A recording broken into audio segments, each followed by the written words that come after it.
Hello दीदी बहनी भैया हरा नमस्ते। अपने यूट्यूब चैनल पर आप सबके स्वागत करते ही।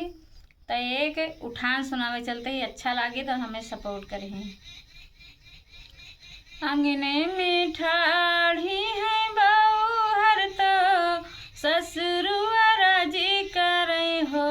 बहू हर दाई दे तू बेटी का कंगनावा बेटी के मन राखाओ।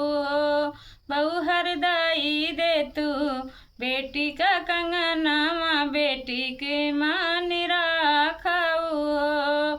इतनी बचन सुने बहू हर तो ससुरु से राजी करे हो।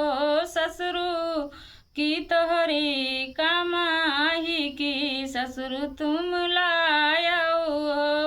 ससुरु कंगना तो मैके के निशानी कंगना नहीं देवई हो। ससुरु कंगना तो मैके के निशानी कंगना नहीं देवई हो। अंगने में ठाढ़े है जेठवा तो भैया से राजी करे हो। छोटी दई दिया बहनी का कंगनावा बहन के मन राखाऊ हो। बहनी दई दिया बहनी का कंगनावा बहन के मन राखाऊ हो। तुही मोरे जेठवा से जेठवा तुहिन मोर जेठवा हो। जेठवा कंगना तो मैके के निशानी कंगनवा नहीं देवई हो। जेठवा कंगना तो मैके के निशानी कंगनवा नहीं देवई हो।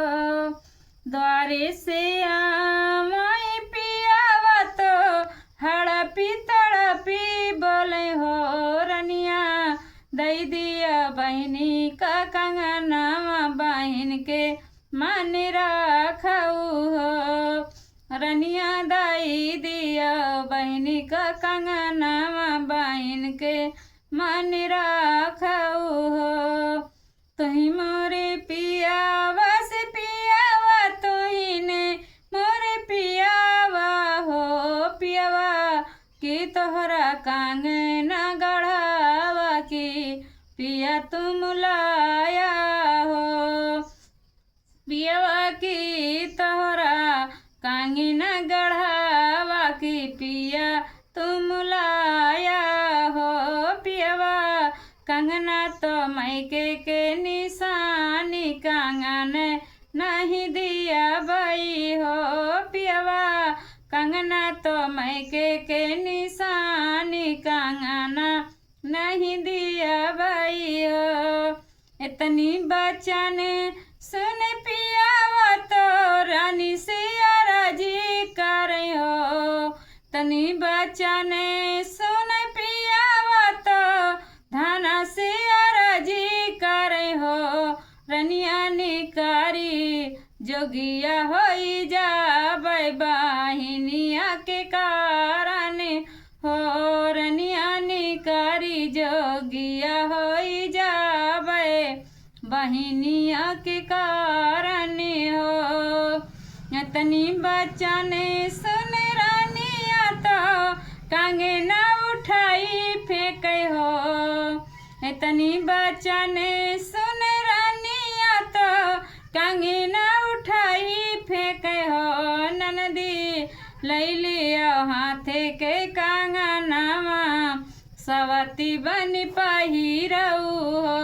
ननदी लाई ले तू हाथे के कंगनावा सवती बन पहिरऊ हो।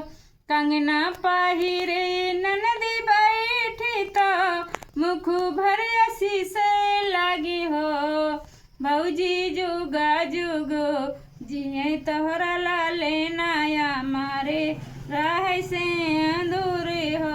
भौजी जुग जुगा जिये तोहरा लाले ना हमारे राह से